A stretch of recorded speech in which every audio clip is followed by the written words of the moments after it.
Spring break weather forecast. Are you ready, Coastal Bend? We're going to break down everything you need to know heading into the fun week ahead.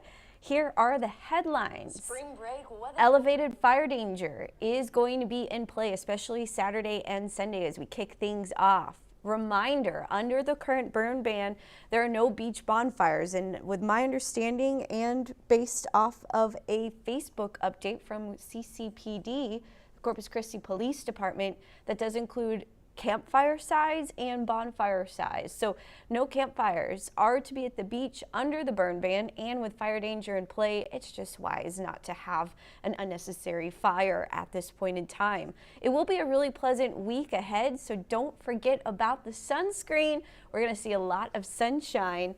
And the tide is higher these next couple of days at high tide, which has been overnight, but we are going to see the tide start to lower the second half of the week, which is kind of odd actually because the full moon is coming up on March 14th. Sea surface temperature out at Port Aransas Ship Channel is 62 degrees right now. That's roughly what the water temperature is running, which is still pretty cold. As a surfer, I will be wearing a wetsuit, or at least a spring suit.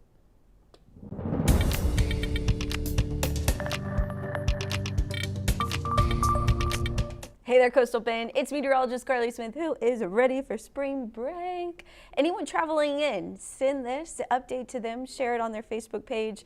We want everyone to be ready for the spring break fun. Don't forget, no beach bonfires. That's a big one because we do have burn bans in play across all coastal counties. Additionally, our winds are going to be strong over the weekend. They are going to be out of the north. Now, they will be stronger and the humidity will be drier for inland.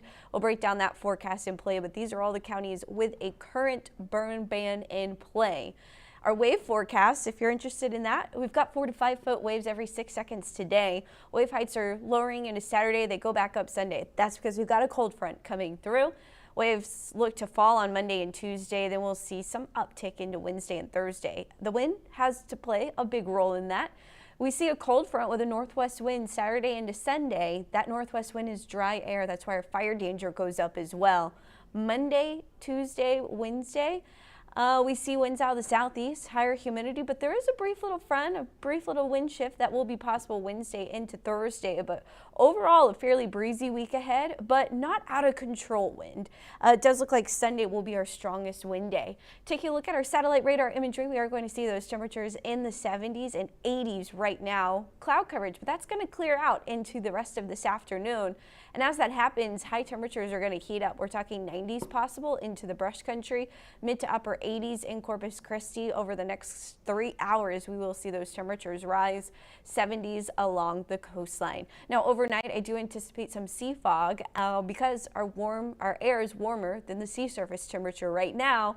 As the air temperature cools, that will allow that sea fog to move onshore just a little bit. So watch out for some sea fog, especially through Padre Island, Port Aransas, Rockport early on your Saturday. There's a look at what you can expect. Sea fog trying to move onshore. I don't think it will be too dense this evening, but as we head into tomorrow morning, we may be dealing with a little bit with some lighter winds out there. Again, the winds do pick up as we head into Saturday and Sunday. We're going to talk about why coming up in just a few seconds, so stick around, y'all. Very high fire danger is in play. What we have going on Saturday, it's kind of a tricky forecast, right? High temperatures are going to skyrocket because we have drier air. Dry air heats up more efficiently than humid air. So we're looking at 90 easily for Corpus Christi. It will be dry and hot because a dry line is going to move through the area. I'll explain what that is in just a few minutes, but the cold front moves through Saturday night. Fire danger stays elevated into Sunday, but because of the temperature being so hot on Saturday and the dew point falling so low on Saturday, our relative humidity is going to be much higher. And so that's going to, or I said that backwards, our relative humidity is going to wind up much lower, and that's going to boost our fire weather danger. Also, before we get into the fire weather hazards, how about some fun? Oyster Fest taking place this weekend. We've got Friday, Saturday, Sunday. Beautiful conditions for the fest as we kick off spring break. 85 there in Rockport, Fulton, depending on if the dry line passes you or not. If it stays just off to the west of the Rockport, Fulton area, then we're going to see slightly cooler temperatures. But if it gets east of you, you'll easily make it into the mid 80s. Corpus Christi Inland, we're talking 90. At Padre Island, we're talking 75, 76 for your high temperature there on Sunday or on Saturday. Sunday is when the cold front moves in. So let's talk Saturday. This is what I mean. You see the yellows right on the coast. That's where the humidity is going to be higher. That's where temperatures will be slightly cooler. And inland 90s. Expect 90s across the map pretty much. And why is that? Well, I talked about a dry line. The dry line's approaching this afternoon. I don't think it makes it all the way through, but it is going to help try to dry us out a little bit and push that cloud coverage off closer to the Gulf. As we head into Saturday morning, areas with 100% humidity have the best shot at seeing some of that sea fog. Saturday afternoon, look at this. Relative humidity falls into the teens. George West, Freer, Benavides, Hebronville, Falfurrias, Alice.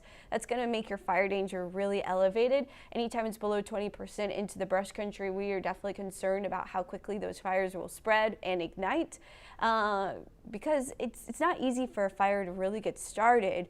But the drier the air is, the easier it is for that fire to get started. So then you see the green right along the coast on the other side of that tan kind of bumpy line, right? So that's where we're going to see our higher humidity through the afternoon. But once the cold front blows through Saturday night, then we all see lower humidity, but it's not fire danger weather. Now, with that being said, this only goes through Sunday morning with our high resolution data. Oh, we're starting to get into the afternoon now. I can't back it up, but it's looking dry on Sunday, but not extremely critical dry. So I don't have a graphic that's comparing the 2 days, but let's compare Tuesday to Saturday, right? So Tuesday was a really horrible day, especially for the Sinton area, as those fires broke out, as well as San Diego. Fire really too close for comfort up there as well. Northwest wind 10 to 20, gusts 28. On Tuesday, the gusts were over 50 miles per hour. So we're not quite as extremely windy on Saturday. Dry vegetation, yeah, that's still in play. Low relative humidity, still in play. We're talking teens for those inland cities, especially into the brush country.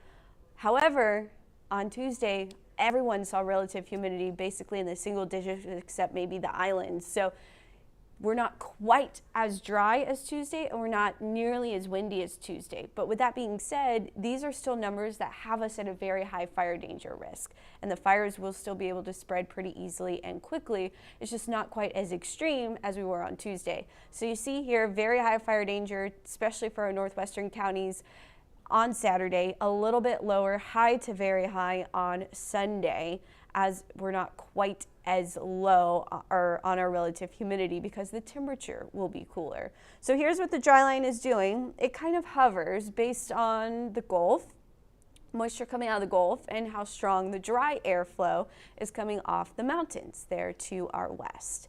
And so what you see here is going to be that area of low pressure shaping up and then eventually bringing in the cooler air as we head into Saturday night. Ahead of that, we've got dry air and fire danger on Saturday.